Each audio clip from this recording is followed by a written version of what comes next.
If you are a YouTuber or just starting YouTube in general and you need some graphics, thumbnails, banners, logos, all that jazz, if you need anything and don't know how to do it, make sure to hit me up on Twitter. I do them for cheap, and I hope to see you guys all in my DMs as I'm trying to get into GFX.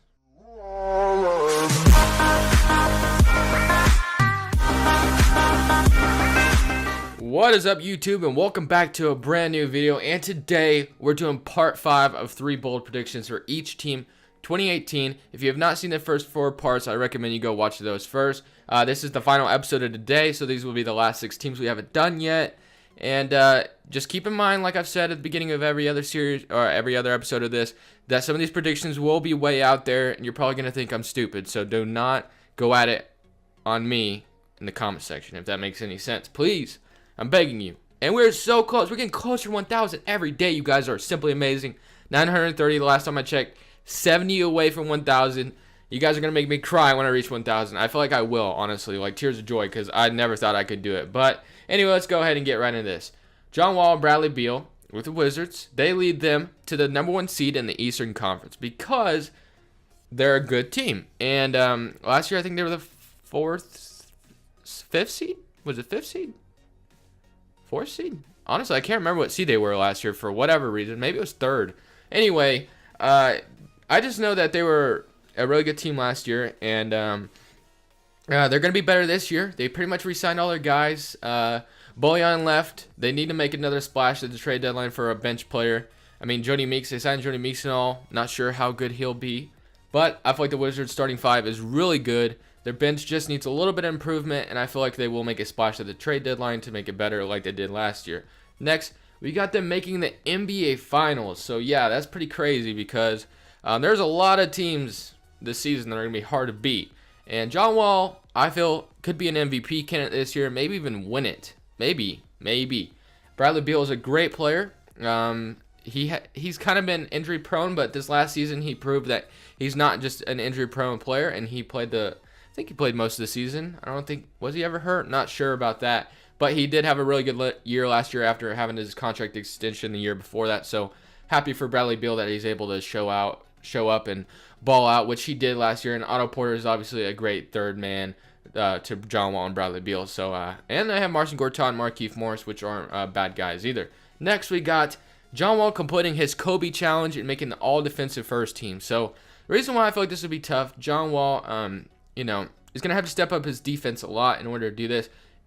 And the reason why I feel like that he might not be able to do it is because he does so much on the offensive end that he could definitely just tire himself out each and every night trying to complete this challenge by going all out on the defensive side of the ball, as well as when he has to go all out on the offensive side of the ball, because he is the sole leader of this team, obviously. And if I were the Wizards, I would love having John Wall as my leader, and I don't want him tired when we get in the offensive side because he's our guy, and he's going to be the one setting up everyone. So do love John Wall as a player, and I feel like he maybe could complete this challenge that Kobe gave him. Next, we're going to do the 76ers and top 3 in the East. So, yeah, the 76ers are a team that everyone's kind of expecting some nice things from them. Like, we don't know what to expect a lot. Healthiness is going to, affect a lot. I mean, it's going to take I'm just, like, stuttering out my butt right now. I don't even know what I'm trying to say. Like, it's going to matter a lot if they're healthy or not. Is basically what I'm trying to say. But if they are healthy and they all play well, everything goes right, I could see this team being top 3 in the East. I know that's crazy, right? Bold, very bold. That's what this series is based on.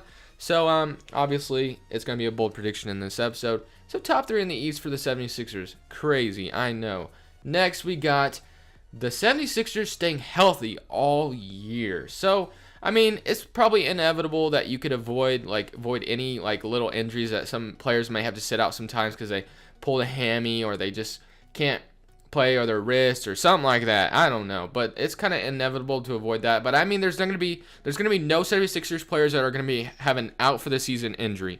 I know this team has pretty much been cursed with injuries. I mean, Joel Embiid finally played like a game in his 3rd season in the NBA and only played 31 games. Ben Simmons didn't even play his rookie year last year.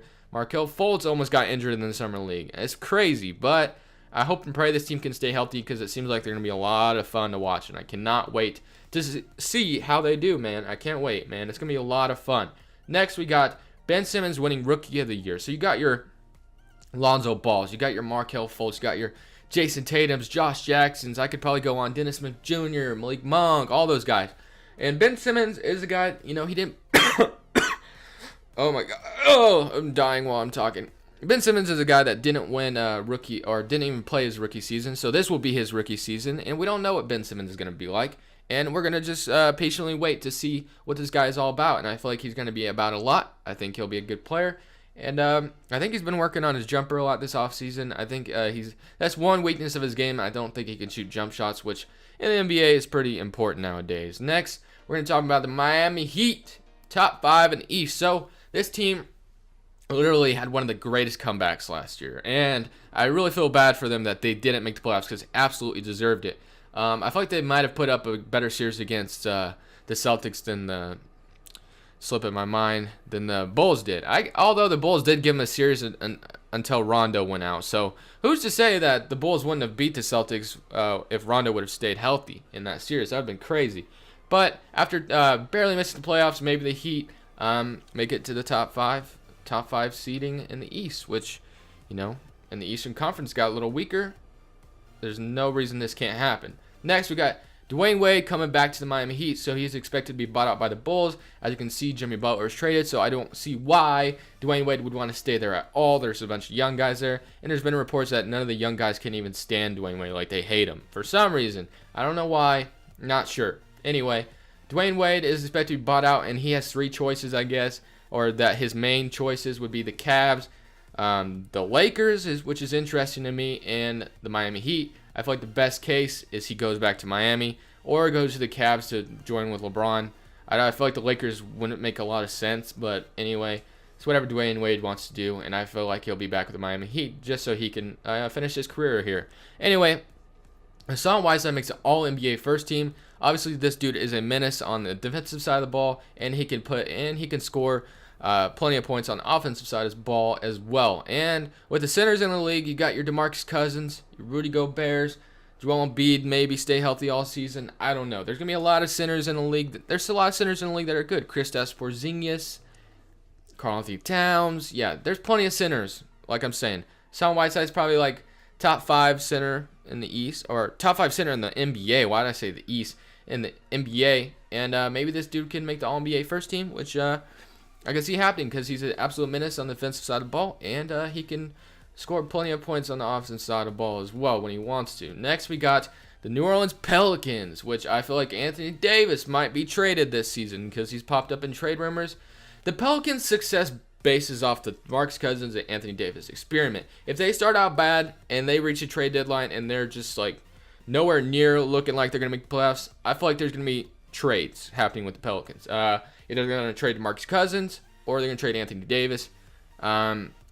Honestly, if I'm a GM, I'm never trading Anthony Davis, but you could just be wasting his time here. You're never going to put a team around him.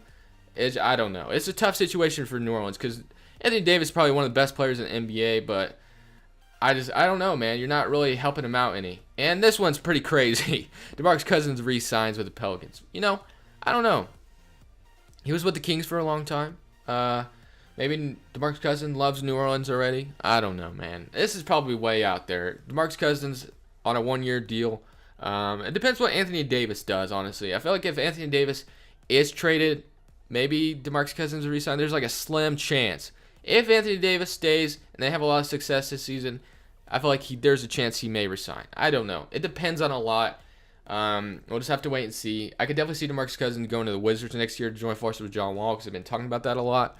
But it's just something we'll have to wait and see on. Next, we got this experiment doesn't work. So this isn't really bold because a lot of people are expecting this may not work. But they had a full offseason together. They're going to have a full NBA season together unless one of them gets traded, of course. And I feel like it may not work. It may not. It may work. It may. But I feel like there's a chance it's not going to work because these two are absolute dominant big men. And they're used to being the number 1 options on their teams, obviously. And now that they're together, maybe they put some success together, which I think they could easily do. But I feel like there's a chance that this could not work. Just because there's just 2 dominant big men sharing the paint together. I mean, they can obviously both shoot for the perimeter, but still. Next, we got the Grizzlies. No playoffs this year for the Memphis Grizzlies because they just lost a lot in the offseason. They lost Vince Carter. They lost Zach Randolph. Tony Allen's still a free agent. Who knows what he's doing, if he's going to sign with the contender, or re-sign with the Grizzlies, or if he even resigns at all. I don't know. There's still quite a few free agents out there. Anyway, Mike Conley and Marc Gasol seem like the only two legit players there now. After Zach Randolph left, no more of him. No more Vince Carter. They're pretty much banking on Chandler Parsons' success right now because I know a lot of people are forgetting, but Chandler Parsons did sign with the Grizzlies for a lot of money, and he pretty much disappeared last year, and because he was hurt, he averaged 5 points while making like $25 million a year, I think. Anyway, yeah, you see Mike Conley in this picture. I was honestly way too lazy to change the picture. I did not feel like going to get a Chandler Parsons picture, honestly, just how lazy I am. Anyway, Chandler Parsons plays good because, like I said, the Grizzlies are going to bank a lot on Chandler Parsons' success because he's their player pretty much. He's their other mystery to the team. We all know what Mike Conley and Marc Gasol can do, but what can Chandler Parsons do with the Grizzlies? We don't know because he only played like a limited amount of games last year and only averaged 5 points. I don't know. Maybe he returns to form like he used to in his Dallas days, his Houston days. They're going to have to bank a lot on that, but I still feel like they'll miss the playoffs just because the West got a lot better than they did. Next, I feel like Grizzlies need to start looking towards the future. Marc Gasol and Mike Conley are up there in age, and I feel like Marc Gasol and Mike Conley will both be in trade rumors coming up this season a lot. I feel like they will be a lot, if not even traded. I don't know if they'll be traded or not. Mike Conley has a huge contract, so I don't know if anybody would want to absorb that. But like I said, these two are both old players. Not really old, but they're getting up there in age, I guess. I think Conley's like 29 or 30, maybe even 31. Gasol's definitely in his 30s. Yeah, these guys are both getting up there in age. It is about that time where, you start looking towards the future because they're your only two guys left. But like I said, Mike Gasol and Mike Conley. Did I say Mike Gasol? Okay, whatever. Just going to move on. You guys know what I said. Anyway, no finals for the Golden State Warriors. Like I said, you guys probably are like, what is this kid talking about? I'm not a kid, but still, what is this guy talking about? Doing bold predictions for the Golden State Warriors was absolutely tough because there's really nothing I can say that won't sound stupid because I could easily say, oh, they'll make the finals, they'll win the championship. But that's easy. That's not a bold prediction. So I have to do something like this and say, bold, they won't make the finals. So no facts behind it. Just the West got better. Maybe someone knocks them out.